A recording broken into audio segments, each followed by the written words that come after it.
औज़ुबिल्लाहिमिनश्शैतानिर्रजीम बिस्मिल्लाहिर्रहमानिर्रहीम। मैं अपने तमाम सब्सक्राइबर को और नॉन सब्सक्राइबर को अपने चैनल पे वेलकम करता हूँ। और मेरा चैनल है व्यू विद रुमान। इसको लाइक करें, सब्सक्राइब करें, कमेंट करें और शेयर करें। हम प्रोजेक्ट भी बनाते हैं, थीसिस भी बनाते हैं, रिपोर्ट भी बनाते हैं, CS की, M.Com की, MBA की, MBBA, B.Com ऑनर्स की और इंग्लिश की। इसके अलावा भी हैं जो वो भी बनाते हैं। और मैं यही कहूँगा कि मेरे चैनल को सब्सक्राइब करें, ज़्यादा से ज़्यादा सब्सक्राइब करें, शेयर करें अगर आपको मेरी वीडियो अच्छी लगती है। और मेरे बच्चों की अब कमेंट आ रहे थे कि सर लेक्चर अपलोड कर दें। बच्चे अब आपके लेक्चर रोज़ाना अपलोड होना शुरू हो गए हैं। आप जो मैंने MGT503 के और MGT101 के लेक्चर अपलोड करना शुरू कर दिए हैं। उसके बाद आपके इकोनॉमिक्स के 401 के भी होंगे, इंग्लिश के भी होंगे। तो बच्चों टेंशन नहीं लेनी, इंशाल्लाह ज़्यादा तेज़ी से हम वर्कआउट करेंगे इसके ऊपर। और मैं यही कहूँगा कि मेरे चैनल को जितना प्रमोट करेंगे, आगे तक शेयर करेंगे, ताकि बच्चों को जाने मेरे चैनल को कि ये चैनल सर्विसेज प्रोवाइड कर रहा है। आज हम MGT401 का GDB लेके आए हैं और इस GDB को देखेंगे इस GDB में आया क्या हुआ है। और बड़ा ही आसान सा GDB था। चलें जी देखते हैं।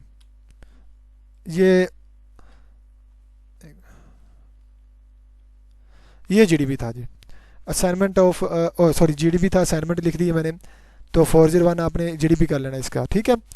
तो ये आपकी GDB है कि एक ऑफशोर का ऑयल कंपनी है जो एक लाइसेंस करती है removing a ring of beast of the C.B.ED management estimatory 85% of the eventually cost will be occur removing the ring and 50% of the cost extraction of the oil. The company practice similar project has been to account for the decommissioning cost using the unit of the production method. अच्छा, इसमें ये देखना है कि मैं आपको scenario बता देता हूँ। उसने क्या किया, उसने क्या कि कंपनी है वो एक काम करती है, ठीक है, ऑयल का और रिंग का, जो उसकी एस्टिमेटेड कास्ट की थी एवेंचुअली उसने कास्ट इंकर की हुई थी, ठीक है, सही है। और उसके बाद 15% एक्सट्रैक्शन ऑयल है, ठीक है। उसके बाद ये है कि कंपनी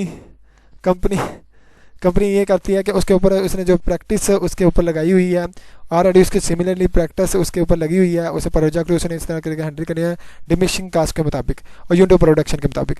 अब उसने ये बताना है कि इसको माइंड में रखते हुए आपने ये देखना है कि आपने इस एस्टिमेट कास्ट को जो उसने अंकर की हुई है, ठीक है, उसका पास्ट एक्सपीरियंस है कि नहीं है, ठीक है, उसने प्रीवियन क्रिएट की है कि नहीं क्रिएट उसका। ये अब इसने क्या कि being an financial analyst you are required to analyze the decision of the company of the asking of the following decision। अब मैंने जो बोलना है ना दरमियान में वो भी आपने नोट करना है, वो भी आपने लिखना है, ठीक है। तो इसने कहा is the present obligation of the result of the past event, एक ये है। Is the probably transfer of the economic benefit, ये भी है। The amount of the outflow of the reasonable estimate, ये भी बताना है आपने, ठीक है। आगे देखते हैं, इसको मैं आंसर दूंगा, इस आंसर को मेरे अल्फाज जो मैं बयान भी करूंगा उसको भी आपने नोट करना है। Thank you so much. आगे देखते हैं, ये है। अब मैं कहता हूं कि it is a present obligation result of the past event, result of the past obligate event because the evidence of the past event the company has practice similar project.